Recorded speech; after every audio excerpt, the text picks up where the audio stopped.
दोस्तों, इस कहानी की शुरुआत होती है 1572 के समय से, जहां हम ग्रेगरी नाम के एक योद्धा को देखते हैं जो चट्टानों के ऊपर एक मदर विच को कैद कर रहा होता है। दरअसल ग्रेगरी का काम इंसानों को सुपर नेचुरल शक्तियों से बचाना था।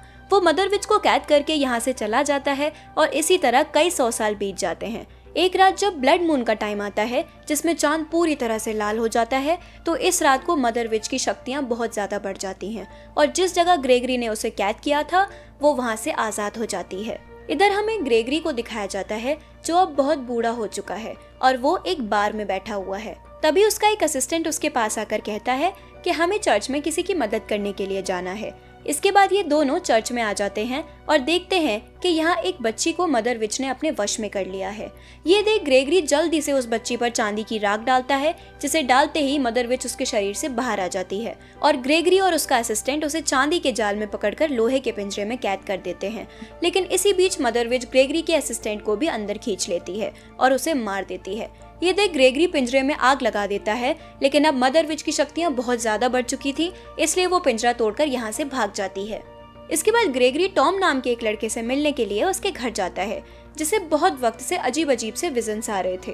ग्रेगरी टॉम के फादर को सोने के सिक्के देकर उनसे कहता है कि मैं इसे अपने साथ काम पर रख रहा हूँ। दरअसल टॉम 7th सन ऑफ 7 सन है, यानी कि वो 7वें बेटे का 7वां बेटा है और पौराणिक कथाओं के हिसाब से उसके पास बहुत ही अलौकिक शक्तियाँ हैं।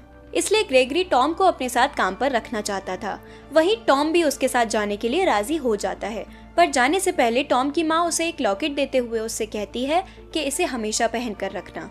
दूसरी तरफ हम मदर विच को देखते हैं जो कई सालों बाद अपने किले में जाती है, जो अब पूरी तरह से खंडर हो चुका है। यहाँ मदर विच की बहन भी होती है, जिसे ग्रेगरी ने किले में कैद कर रखा था। अब मदर विच सबसे पहले अपनी बहन को आजाद कर उसे अपनी शक्तियों से दोबारा जवान बना देती है, साथ ही अपने किले को भी पहले जैसा कर देती है। इधर ग्रेगरी और टॉम जब मार्केट से कुछ सामान खरीद रहे होते हैं, तब टॉम की नजर एक लड़की पर पड़ती है, जिसे उसने कई बार अपने विजन्स में देखा है। वो सोल्जर्स के पास जाकर उनसे कहता है कि मैं ग्रेगरी का असिस्टेंट हूँ, उसके लिए काम करता हूँ, तुम्हें इस लड़की को छोड़ना होगा। ये सुनते ही सोल्जर्स इसे आजाद कर देते हैं, जिसके बाद टॉम इस लड़की से इसका नाम पूछता है, लेकिन वो उसे अपना नाम नहीं बताती है और टॉम से कहती है कि मेरे बारे में ग्रेगरी को कुछ मत बताना। इतना कहकर वो यहाँ से सीधा मदर विच के महल में जाती है। दरअसल ये लड़की कोई और नहीं बल्कि मदर विच की बहन की बेटी एलिस है, जो खुद भी एक विच है। वहीं अब हम टॉम और ग्रेगरी को देखते हैं, जो कुछ दूर का सफर तय करने के बाद ग्रेगरी के घर पहुंच जाते हैं और यहाँ आने के बाद टॉम को पता चलता है कि ग्रेगरी असल में फैल्कन ग्रुप का आखिरी मेंबर है। दरअसल फैल्कन ग्रुप वो ग्रुप था जो इंसानों को बुरी शक्तियों से बचाता था। इसी दौरान ग्रेगरी टॉम को बताता है कि जल्द ही ब्लड मून दोबारा आने वाला है और अगर ऐसा हुआ तो मदर विच को उसकी सारी शक्तियां वापस मिल जाएंगी, इसलिए हमें उसके किले में जाकर उसे पकड़ना होगा। अब रात को जब टॉम सो रहा होता है तो उसे बाहर से किसी की आवाज सुनाई देती है। वो जैसे ही दरवाजा खोलकर देखता है तो सामने एक योद्धा खड़ा होता है, जिसे मदर विच ने भेजा था। वो टॉम के ऊपर हमला करके उसे मारने ही वाला होता है कि तभी ग्रेगरी यहाँ आ जाता है और उस योद्धा को खत्म कर टॉम को बचा लेता है।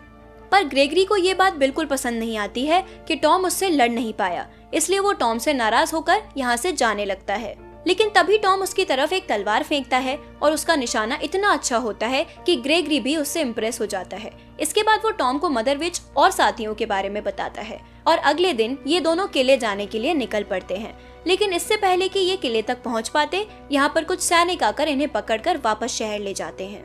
दरअसल सैनिकों ने एक मॉन्स्टर को पकड़ा था जो अपना रूप बदल सकता है, इसलिए ग्रेगरी को इसे मारने का काम दिया जाता है।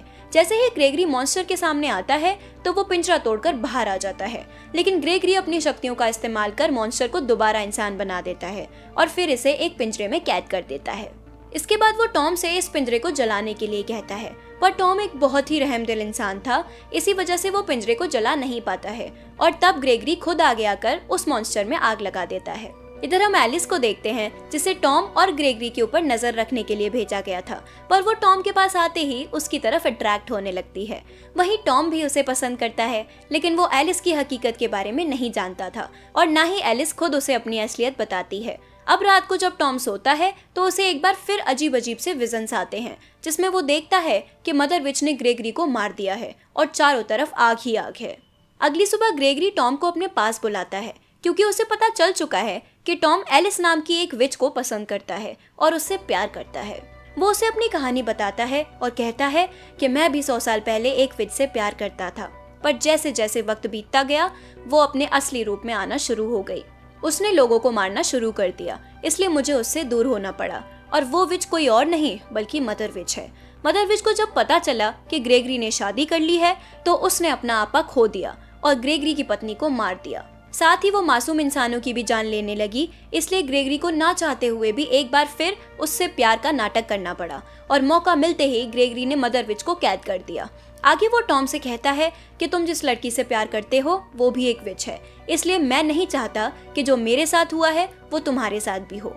फिर ये दोनों मदर विच को मारने के लिए उसके किले की तरफ निकल पड़ते हैं और तभी एक बहुत बड़ा मॉन्स्टर जो कि मदर विच के लिए काम करता है वो इनके ऊपर हमला कर देता है। ये देख ग्रेगरी और टॉम अपनी जान बचाने के लिए पानी में कूद जाते हैं, पर वो मॉन्स्टर भी इनके पीछे पीछे पानी में ही कूद जाता है, जिसके बाद टॉम उसे अपनी तलवार से जख्मी कर मौत के घाट उतार देता है और वापस ऊपर आ जाता है कि इतने में उसके सामने एक और विच आ जाती है जिसके पास तलवार थी।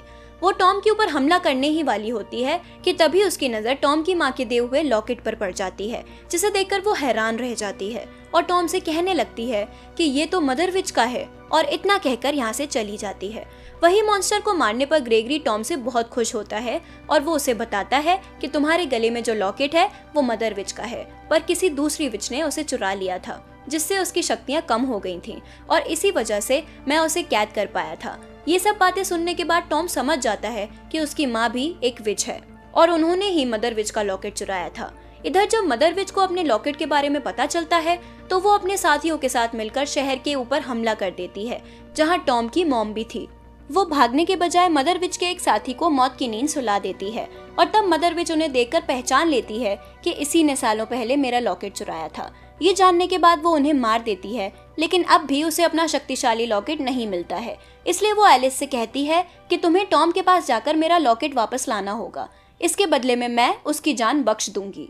ये सुनते ही एलिस टॉम के पास पहुंच जाती है और बहाने से उसका लॉकेट चुरा लेती है, पर इससे पहले कि वो उसे लेकर यहाँ से भाग पाती, ग्रेगरी आकर उसे पकड़ लेता है। लेकिन टॉम जो एलिस से बहुत प्यार करता था वो किसी तरह से उसे यहाँ से भगा देता है, पर थोड़ी देर बाद जब वो देखता है कि उसका लॉकेट गायब है तब वो समझ जाता है कि एलिस भी दूसरी विचेस की तरह एक बुरी विच है।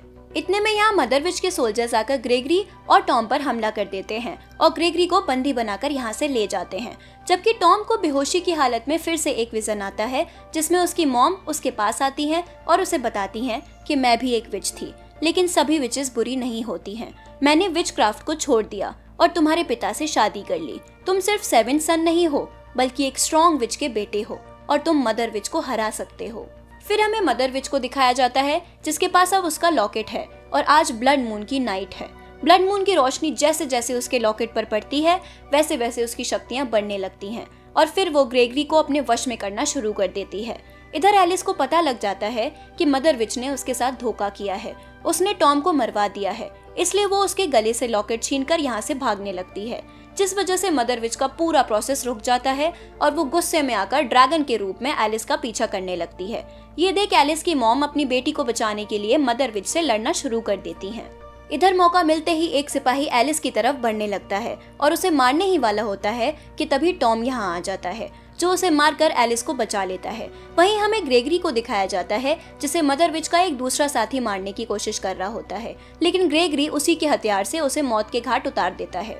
इधर मदर विच और उसकी बहन आपस में ड्रैगन बनकर लड़ रही होती हैं और लड़ते लड़ते दोनों ही बहुत ज्यादा जख्मी हो जाती हैं और इसी जख्मी हालत में ऊपर से नीचे गिर जाती हैं, जिसके बाद ये इंसानी रूप में आ जाती हैं और फिर मदर विच अपनी बहन की जान ले लेती है। अपनी बहन को मारने के बाद अब वो ग्रेगरी को मारने के लिए उसकी तरफ बढ़ती है, पर टॉम उस पर निशाना लगाकर उसे मार देता है और फिर उसके किले को आग लगा देता है, जिससे मदर विच और उसके आदमियों का खात्मा हो जाता है।